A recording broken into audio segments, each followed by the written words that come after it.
Gần 8 tháng trôi qua, xung đột ở Đông Âu vẫn bùng nổ khốc liệt và khó đoán. Mới đây, Ukraine thừa nhận chịu sức ép rất lớn ở thành phố Bakhmut miền Đông.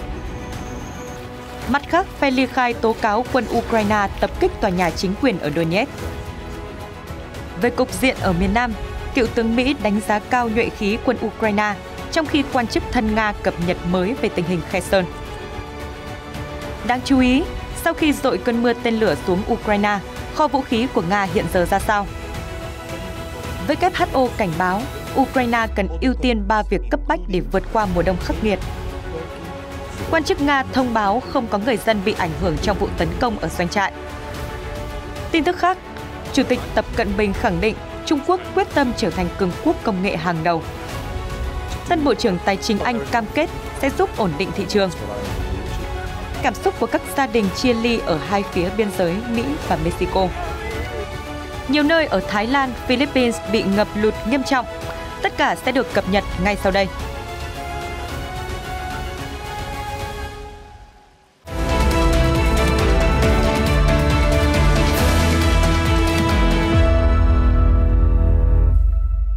Chào mừng quý vị đến với chương trình quốc tế ngày đầu tuần. Thưa quý vị, liên quan đến xung đột ở Đông Âu, Tổng thống Ukraine Zelensky khẳng định nơi gặp khó khăn nhất ở miền Đông hiện nay là xung quanh thành phố Bakhmut. Vài ngày trước, lực lượng ly khai thân Nga khẳng định đã tiến công sát về thành phố chiến lược này. Tình hình khó khăn vẫn đang tiếp diễn ở tỉnh Donetsk và Luhansk. Tổng thống Zelensky tuyên bố trong video công bố ngày 15 tháng 10, báo The Guardian đưa tin. Ông nói thêm, nơi đối mặt thách thức nghiêm trọng nhất suốt nhiều ngày qua là ở Bakhmut, nhưng quân Ukraine vẫn củng cố. Theo hãng tin AFP, Tổng thống Zelensky đưa ra những bình luận nói trên sau khi lực lượng ly khai thân Nga ở tỉnh Donetsk hôm 13 tháng 10 khẳng định họ đã kiểm soát hai ngôi làng gần Bakhmut là Opytai và Ivangrad. Guardian cho biết, suốt nhiều tuần, quân Nga và đồng minh đã pháo kích ở Bakhmut, cố kiểm soát thành phố. Trước xung đột, đô thị này có dân số khoảng 70.000 người, nổi tiếng với nghề làm rượu và khai thác muối. Theo TASS, phe ly khai thân Nga khẳng định giành ưu thế ở Bakhmut và chặn đứng các đòn tấn công của Ukraine. Ngoài ra, TASS trích thông báo của chính quyền Cộng hòa Nhân dân Donetsk, DPR tự xưng, ngày 16 tháng 10, tố cáo quân Ukraine đã pháo kích Donetsk 40 lần trong vòng 24 giờ. Hiện báo cáo của các bên về cục diện giao tranh chưa thể kiểm chứng. Phe ly khai thân Nga ở thành phố Donetsk, tỉnh Donetsk tố cáo quân Ukraine tập kích phá hủy tòa nhà chính quyền trong ngày 16 tháng 10, Reuters đưa tin. Chính quyền thân Nga viết trên Telegram rằng cổng chính của tòa nhà đã bị tấn công và nhiều ô tô gần đó bị hủy hoại. Hiện Ukraine chưa lập tức lên tiếng về vụ việc. Reuters cho biết chưa thể xác thực thông tin ở thành phố Donetsk. Đô thị này chủ yếu do lực lượng Cộng hòa Nhân dân Donetsk DPR tự xưng kiểm soát từ năm 2014. Tháng 9 vừa qua, Moscow đã sáp nhập Donetsk, Luhansk, Kherson và Zaporizhia vào Liên bang Nga, bất chấp sự phản đối của Ukraine cùng nhiều nước khác trên thế giới. Moscow khẳng định việc sáp nhập là hợp pháp và thỏa đáng sau cuộc trưng cầu dân Ý.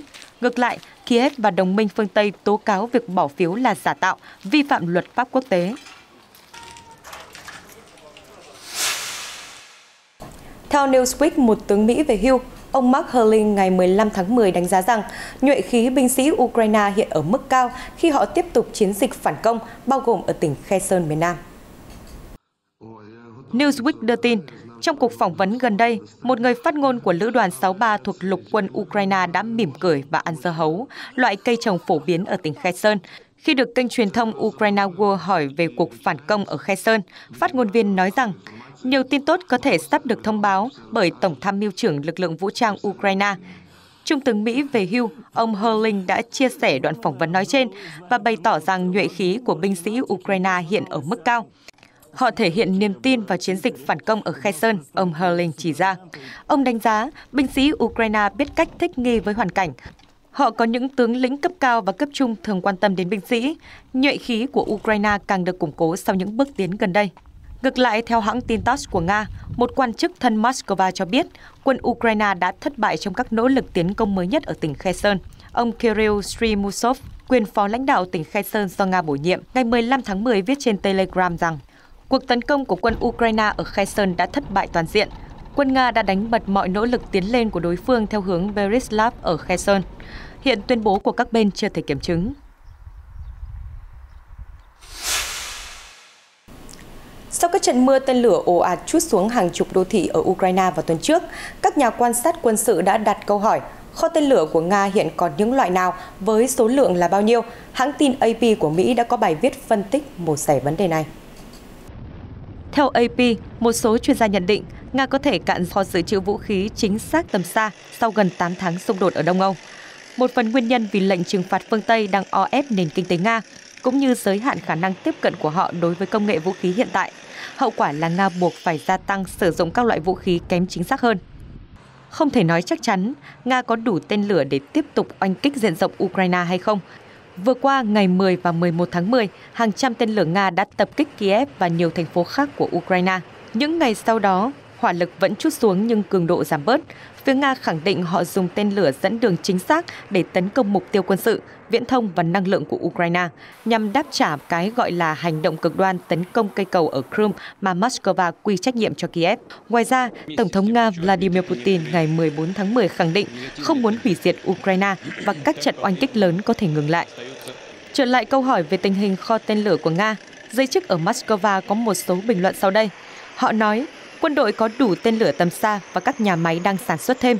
Moscow bác bỏ nhận định của phương Tây rằng nguồn cung cấp vũ khí của xứ Bạch Dương đang thu hẹp, AP cho hay.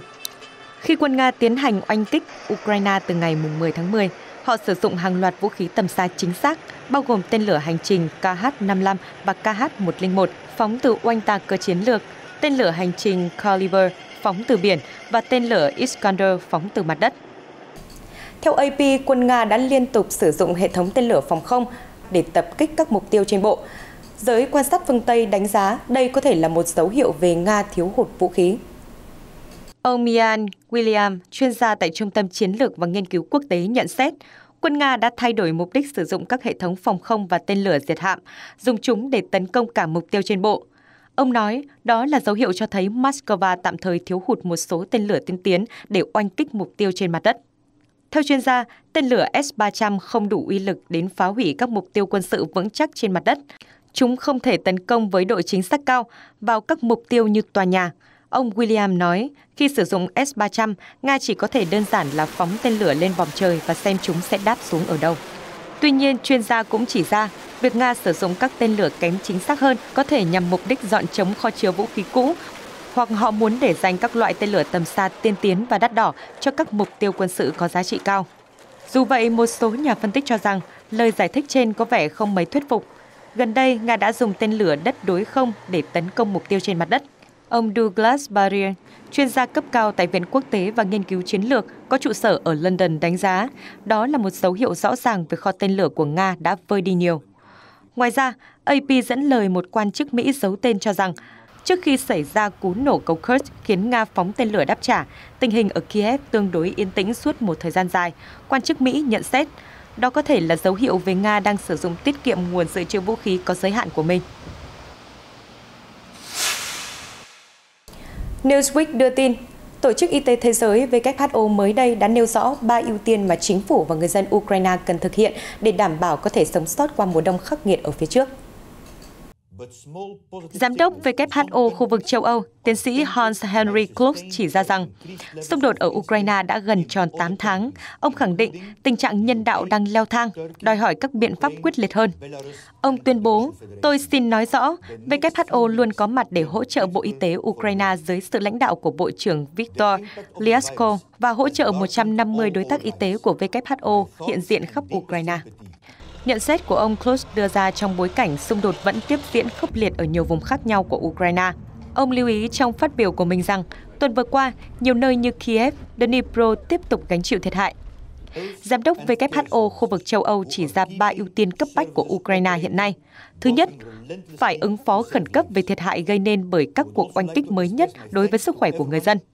Theo WHO, kể từ khi xung đột bùng nổ vào cuối tháng 2, đã có 620 vụ tấn công vào cơ sở y tế.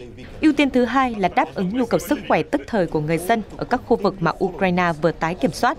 Chúng ta phải tìm cách ứng phó với sự chịu đựng về thể chất và tinh thần của người dân các khu vực này, WHO cho biết. WHO tiếp tục tuyên bố, ưu tiên thứ ba là chuẩn bị cho những thách thức nghiêm trọng dự kiến sẽ gia tăng trong mùa đông. Quá nhiều người ở Ukraine đang sống bấp bênh, di chuyển từ vị trí này đến vị trí khác, sống trong các tòa nhà không đạt tiêu chuẩn hoặc không được tiếp cận với hệ thống sưởi. Điều này có thể dẫn đến tình trạng tê cóng, hạ thân nhiệt, viêm phổi, đau tim và đột quỵ, WHO cho biết. Đại diện WHO nói thêm, mùa đông tàn khốc sắp tới có thể đặc biệt nguy hiểm đối với những người dễ bị tổn thương, bao gồm người già, người mắc bệnh mãn tính, phụ nữ mang thai và trẻ sơ sinh. WHO cũng bày tỏ quan ngại về tỷ lệ tiêm vaccine ngừa COVID-19 hay các bệnh khác ở Ukraine đạt mức thấp. Theo WHO, khó khăn chất chồng vào mùa đông có thể sẽ làm bùng phát làn sóng di cư ồ ạt rời khỏi Ukraine. Ngoài ra, yếu tố thời tiết lạnh giá, khắc nghiệt cũng không thể xem nhẹ.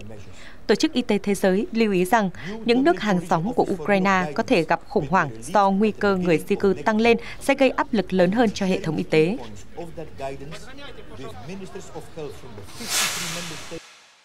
Không có dân thường tử vong trong vụ tấn công căn cứ quân sự ở tỉnh Belgorod của Nga, dù cho nhiều binh sĩ thiệt mạng và bị thương. Đó là cập nhật được tỉnh trưởng tỉnh Belgorod, ông Vyacheslav Gladkov thông báo vào sáng 16 tháng 10, Reuters đưa tin. Trong video đăng trên Telegram, ông Gladkov bày tỏ, một sự kiện khủng khiếp đã xảy ra ở khu vực của chúng tôi. Tại một trong số các doanh trại, nhiều binh sĩ đã thiệt mạng và bị thương, nhưng không có người dân nào ở Belgorod chịu thương tích trong vụ việc. Ông Gladkov không nói rõ bao nhiêu binh sĩ thiệt mạng. Hãng tin RIA của nhà nước Nga dẫn nguồn Bộ Quốc phòng nước này cho biết 11 binh sĩ tử vong và 15 người khác bị thương khi 2 lính tình nguyện khai hỏa vào đám đông trong một buổi huấn luyện bắn súng ở thao trường. RIA nói thêm, 2 thủ phạm tấn công đến từ các nước thuộc Liên Xô cũ và đã bị bắn hạ tại hiện trường.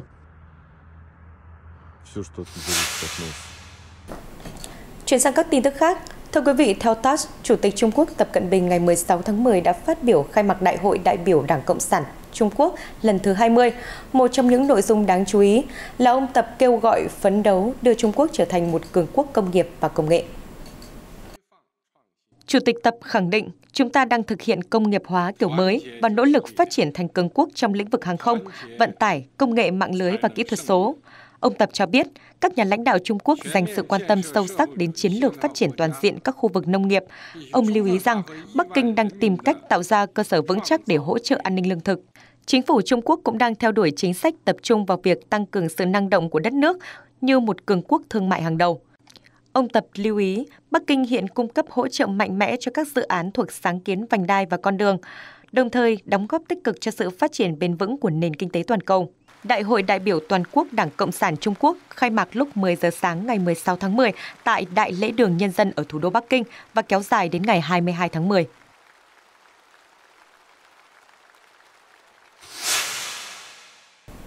Thưa quý vị, tân Bộ trưởng Tài chính Anh Jeremy Hunt vừa cam kết ông sẽ chứng minh chính phủ có thể sửa chữa những sai lầm về chính sách kinh tế, yếu tố đã gây hỗn loạn thị trường trong khoảng 3 tuần gần đây. Tân Bộ trưởng Tài chính Jeremy Hunt khẳng định sẽ chứng minh cho các nhà đầu tư thấy rằng ông có thể sửa chữa chính sách công của Anh sau khi kế hoạch kinh tế ban đầu của Thủ tướng Liz Truss gây hỗn loạn trên thị trường trái phiếu. Phát biểu trong cuộc phỏng vấn với đài BBC phát sóng hôm 16 tháng 10, ông Hunt nói, không chính phủ nào có thể kiểm soát các thị trường và không một bộ trưởng kinh tế nào cố gắng làm điều đó. Nhưng ông Hunt cho biết bản thân có kế hoạch để chứng minh cho các thị trường và thế giới thấy rằng chính phủ Anh có thể tính toán chi tiêu ngân sách hợp lý. Các nhà đầu tư đã ồ ạt bán trái phiếu chính phủ từ ngày 23 tháng 9 sau khi người tiền nhiệm của ông Hunt, cựu Bộ trưởng Tài chính Kawashi Kawateng thông báo một loạt kế hoạch giảm thuế. Bà Truss, người lãnh đạo phố Downing, chỉ khoảng một tháng này, với lời hứa giảm thuế khi tranh cử, vào hôm 14 tháng 10 đã phải sa thải ông Kawateng và đảo ngược phần cốt lõi trong chương trình tài khóa ngắn hạn mà Thủ tướng và ông Kawateng từng nhất trí theo đuổi. Vừa qua, tân Bộ trưởng Hunt cho rằng ông sẽ đi xa hơn việc tăng nhiều loại thuế và siết chặt chi tiêu công. Ông Hunt nói thêm, Thủ tướng Truss vẫn sẽ tiếp tục lèo lái chính phủ, bác bỏ nhiều lời kêu gọi trong nội bộ đảng bảo thủ rằng bà Truss nên rời ghế sau khi khởi đầu nhiệm kỳ không thể hỗn loạn hơn. Ông Hunt khẳng định, ưu tiên bây giờ là phải giữ cho bộ máy chính phủ ổn định, vì người dân không thể chứng kiến thêm một chiến dịch bầu cử kéo dài đầy mệt mỏi.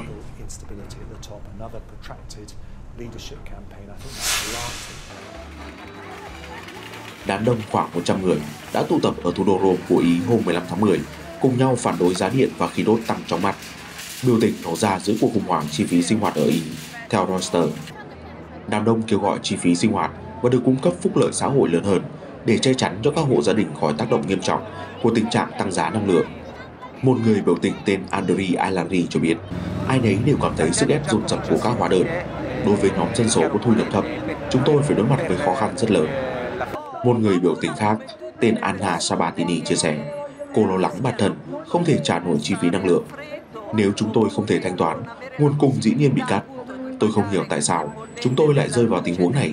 Chính phủ phải thể hiện vai trò của mình, cô nói với Reuters. Giá năng lượng tăng vọt bị thúc đẩy bởi xung đột ở Ukraine đã dồn ép thêm áp lực với các chính phủ khắp châu Âu. Bài toán nan giải hiện nay là làm sao để bảo vệ các doanh nghiệp và người tiêu dùng khỏi cơn bão giá. Liên minh châu Âu từng phụ thuộc Nga khoảng 40% cho nhu cầu khí đốt, hiện giờ đang chật vật tìm cách thoát khỏi nguồn cung từ xứ Bạch Dương. Nhiều nước nhập khẩu năng lượng lớn của EU, chẳng hạn như Đức và Ý, đã tìm kiếm các nguồn cung thay thế, đồng thời nỗ lực dự trữ khí đốt trong mùa đông. Tuy nhiên, mọi nỗ lực vẫn chưa đủ. Các nền kinh tế lớn của EU đang đối mặt với nguy cơ thiếu năng lượng, có thể dẫn tới cắt điện luân phiên. Nếu thời tiết mùa đông năm nay lạnh hơn, mọi thứ dĩ nhiên sẽ càng tồi tệ.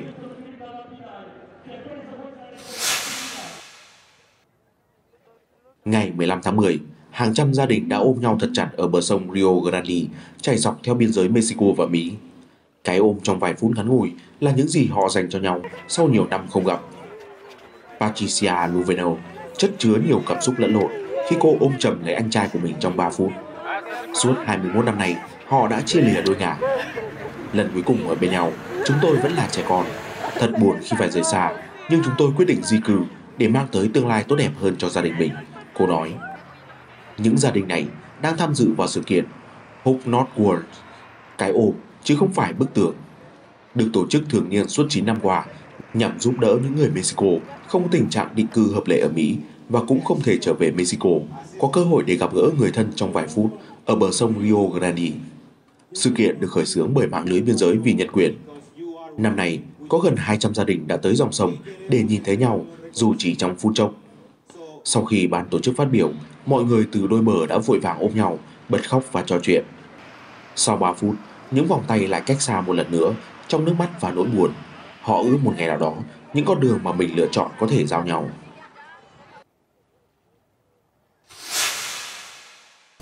Theo Reuters, nhiều khu vực của thị trấn du lịch Phuket, miền Nam Thái Lan đã phải đối mặt với tình trạng ngập lụt sâu đến đầu gối. Hôm Chủ nhật 16 tháng 10, sau trận mưa lớn vào đêm hôm trước, lũ lụt đã ảnh hưởng nghiêm trọng đến hoạt động kinh tế của địa phương. Dòng lũ ngập đến đầu gối đã khiến nhiều cửa hàng ở Phuket phải đóng cửa. Truyền thông địa phương cho biết, Hải quân Thái Lan đã triển khai lực lượng để giúp người dân di rời tài sản khỏi các ngôi nhà và cửa hàng ngập nước. Bên cạnh đó, các bệnh nhân nằm liệt giường và người cao tuổi cũng được giúp sơ tán tới nơi khô ráo trong ngày Chủ nhật ngày 16 tháng 10. Hãng truyền thông Thái PBS ghi nhận, giới chức đang nỗ lực dùng máy bơm để thoát nước khẩn cấp.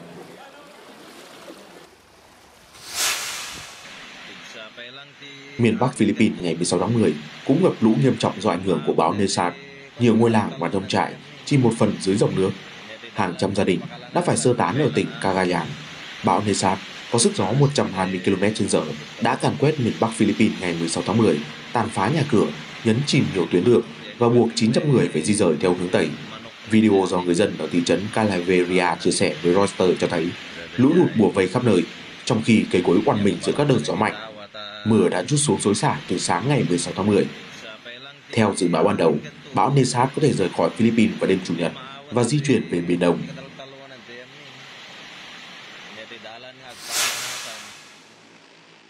Ô tô bay X2 của hãng Xpeng đến từ Trung Quốc đã có lần cất cánh đầu tiên trước công chúng vào hôm 10 tháng 10 ở Dubai, đánh dấu một bước tiến mới trong kỷ nguyên giao thông hiện đại và thông minh. Quan khách và phóng viên đã xếp hàng dài để chiêm ngưỡng phương tiện mới và quan sát đợt bay thử nghiệm kéo dài 90 giây. Nhà sản xuất mô tả X2 là một nền tảng quan trọng của sản phẩm ô tô bay thế hệ mới. Ông Khẩu, tổng giám đốc Xpeng, Aeros chia sẻ, chúng tôi hiện đang trong quá trình nghiên cứu và từng bước tiến ra thị trường thế giới. Chúng tôi chọn Dubai là nơi đầu tiên trình diễn ô tô bay vì đây là thành phố nổi bật với các phát kiến mới. Với lượng phát thải CO2 bằng không, chiếc ô tô bay 2 chỗ ngồi này là sản phẩm đời mới nhất đến từ nhà sản xuất các phương tiện chạy bằng điện Xpeng của Trung Quốc. Ô tô bay X2 được trang bị hệ thống kiểm soát bay thông minh và có khả năng tự lái. Trong sự kiện vừa qua, ông Omar Abdulaziz Akhan, giám đốc điều hành văn phòng quốc tế của Phòng Thương mại và Công nghiệp Dubai cho biết, cuộc thử nghiệm ô tô bay rất quan trọng. Công ty XPeng của Trung Quốc trị giá hơn 20 tỷ đô la, là một trong những nhà sản xuất phương tiện điện lớn nhất Trung Quốc và là cái tên tiên phong trong lĩnh vực chế tạo ô tô bay. Ông Omar cho biết thêm.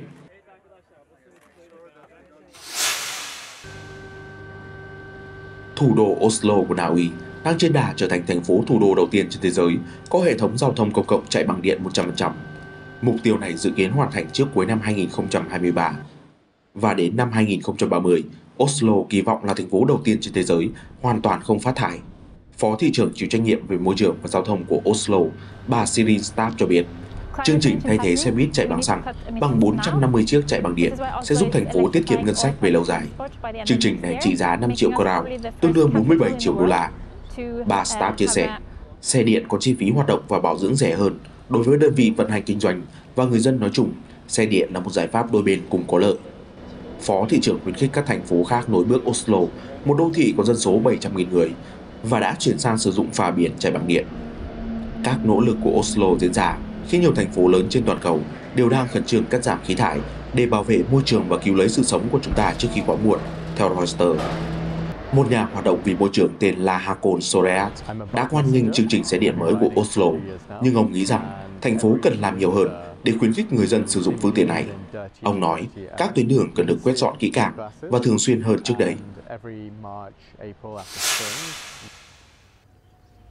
Nhà hàng thú vị nằm trên tầng 1 của tháp Eiffel có thể không phải là địa điểm nổi tiếng về hành động chống biến đổi khí hậu. Thế nhưng, đầu bếp đạt sao Michelin, ông Thierry Marx chắc chắn sẽ khiến các thực khách yêu môi trường hài lòng với món ăn đặc biệt của mình.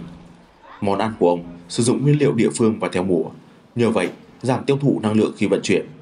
Khi nấu ăn, bếp trưởng Marx cũng sử dụng năng lượng ở mức tối thiểu.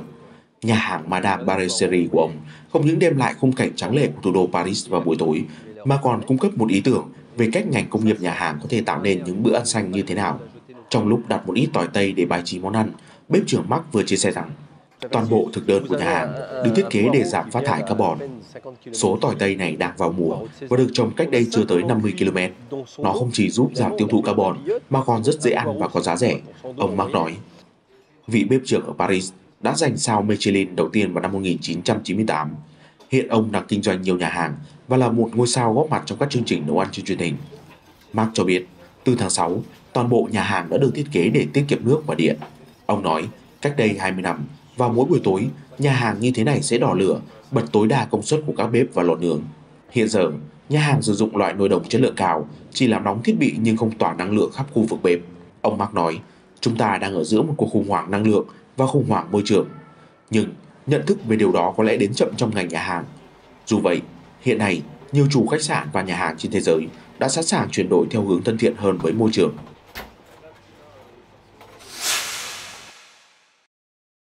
Tỷ phú giàu hàng đầu thế giới Elon Musk vừa ngửi thấy một cơ hội mới về kinh doanh các sản phẩm kỳ lạ, theo Reuters. Ông Musk vừa tung ra sản phẩm nước hoa, bơn hè, mùi tóc cháy và bán được 10.000 chai, thu về 1 triệu đô la chỉ trong vài giờ đầu tiên. Với một cái tên như tôi, bước vào ngành kinh doanh mùi hương là không thể tránh khỏi. Tại sao tôi phải đấu tranh lâu như thế? Tỷ phú Musk viết trên Twitter. Website bán sản phẩm mùi tóc cháy đã mô tả những lọ nước hoa màu hồng ngọc với giá 100 đô la này là đại diện cho những ham muốn tương phản. Ngành kinh doanh mới nhất của Musk sẽ bắt đầu giao hàng vào quý đầu năm 2023, dù vị tỷ phú chỉ khám phá cơ hội mới vào tháng 9 vừa qua. Các sản phẩm độc lạ trước đây của Musk bao gồm rượu tequila mang thương hiệu Tesla, tung ra năm 2020.